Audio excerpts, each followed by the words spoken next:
Cancer ایک ایسا مرض ہے جو انسانوں کا موت تک پیچھا نہیں چھوڑتی۔ اگر دیکھا جائے تو دنیا میں روزانہ لاکھوں اموات ہوتے رہتے ہیں، لیکن کیا آپ جانتے ہیں کہ ان اموات میں سے 6 سے 10 اموات صرف اور صرف کینسر کی وجہ سے ہوتے ہیں؟ سال 2018 میں پوری دنیا میں تقریباً 9.5 لاکھ افراد صرف کینسر کی وجہ سے موت کے منہ میں چلے گئے تھے۔ کینسر کا 18ویں صدی سے مطالعہ کیا جا رہا ہے، لیکن ابھی بھی ہمارے پاس کینسر کے خلاف کوئی ادویات موجود نہیں ہے اور نہ ہی ہم نے اس کا کوئی علاج دریافت کیا ہے۔ لیکن کیا آپ نے کبھی خود سے یہ سوال پوچھا ہے کہ کینسر کا علاج کیوں ہمارے لیے مشکل ہے، یا ہم اس خطرناک بیماری کا علاج کیوں نہیں ڈھونڈ پائے ہیں؟ کینسر کا علاج کرنا اتنا آسان کام نہیں ہے، کیونکہ یہ مرض آپ کے جسم سے ہی وابستہ ہوتا ہے۔ مطلب یہ کہ یہ کینسر آپ کے جسم کے ساتھ ہی لڑنے والی بیماری کا نام ہے۔ کینسر انسانی جینز میں ہونے والی کسی غلطی کی وجہ سے واقع ہوتا ہے، یا یوں کہہ لیجئے کہ آپ کے جسم کے کچھ خلیوں میں توڑ پھوڑ کو ہی کینسر کہتے ہیں۔ یہ خلیے مسلسل تقسیم ہوتے رہتے ہیں اور بڑھتے رہتے ہیں، پھر ایک ٹیومر میں بدل جاتے ہیں اور آپ کے ٹیشوز اور آرگنز کو نقصان پہنچاتے ہیں، اور یوں یہ خلیے ہمارے اندر ہی ہمارے چھپے دشمن بن جاتے ہیں اور ہمیں ہی نقصان پہنچانے لگتے ہیں۔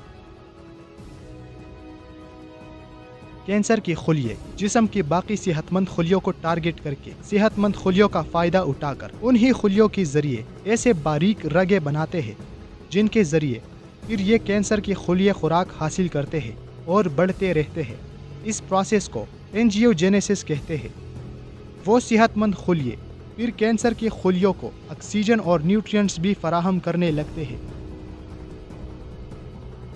کینسر کی خلیوں میں یہ خاصیت ہوتی ہے کہ وہ انسانی امیون سسٹم سے بچ کر نکل جاتے ہیں، اور وہ اس لیے کیونکہ کینسر کی خلیے جسم میں موجود ٹی سیلز کو ٹارگٹ کر کے ان کو ڈی ایکٹیویٹ کر دیتے ہیں، جو کہ جسم میں موجود متاثرہ خلیوں اور کینسر کی خلیوں کو ختم کرنے کا کام کرتے ہیں۔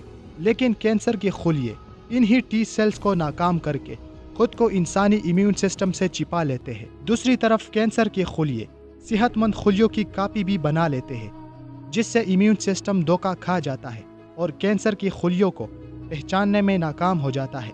اس لیے ہمیں ایک ایسا راستہ تلاش کرنا ہوگا جس سے ہم صرف کینسر کی خلیوں کو ہی ٹارگٹ کر کے ختم کر سکیں، اور اس میں صحت مند خلیوں کو بھی کوئی نقصان نہ پہنچے، کیونکہ ہم جانتے ہیں کہ کینسر کی خلیے صحت مند خلیوں کی نقل کرتے ہیں، اس لیے ان خلیوں کو پہچاننا مشکل ہوتا ہے۔ ہمارے سامنے یہ بھی ایک چیلنج ہے کہ جب ہم کینسر کے خلاف کوئی ڈرگ استعمال کرتے ہیں تو کینسر کے خلیے اس ڈرگ کے بارے میں معلومات حاصل کر کے اسی ڈرگ کو ہی خلیے سے نکال دیتے ہیں جو ہم کینسر کے خلاف استعمال کر رہے ہوتے ہیں۔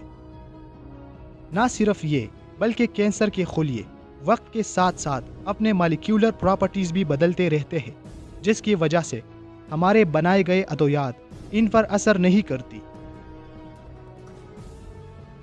کینسر کے خلاف ہم اس لیے بھی ناکام ہیں کیونکہ کینسر کی وجہ سے ہونے والے ٹیومرز ایک دوسرے سے بہت ہی مختلف ہوتے ہیں، اور کبھی کبھار تو ایک ٹیومر کے اندر موجود خلیے ایک دوسرے سے بالکل مختلف ہوتے ہیں۔ ہمارے پاس کینسر کے 4 مختلف سٹیجز ہوتے ہیں، جن میں سے سٹیج نمبر 4 بہت ہی زیادہ خطرناک ہوتا ہے۔ یہ وہ حالت ہوتی ہے جس میں ٹیومرز کا علاج کرنا ناممکن ہو جاتا ہے۔ اس سٹیج کے دوران کینسر کی خلیے اپنے اصلی مقام سے جسم کے مختلف حصوں کی طرف روانگی کرتے ہیں، جسے میٹاسٹیسس کہتے ہیں۔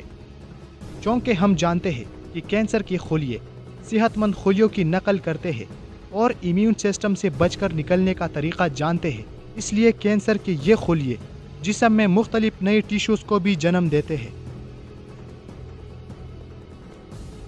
ایک دفعہ جب کینسر کی خلیے اپنی اصلی مقام سے روانگی شروع کرتے ہیں، پھر یہ اندازہ لگانا بھی مشکل ہو جاتا ہے کہ ان خلیوں کی منزل کیا ہوگی۔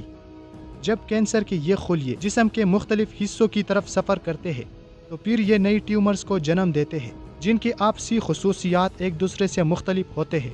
حتیٰ کہ جینیٹک لیول پر بھی یہ ٹیومرز اصلی ٹیومر سے بہت ہی مختلف ہوتے ہیں، اور یہی وجہ ہے کہ سائنسدانوں کے لیے یہ مشکل ہے کہ کینسر کے خلاف کوئی دوا بنائے، کیونکہ کینسر ایک بہت ہی پیچیدہ مرض ہے۔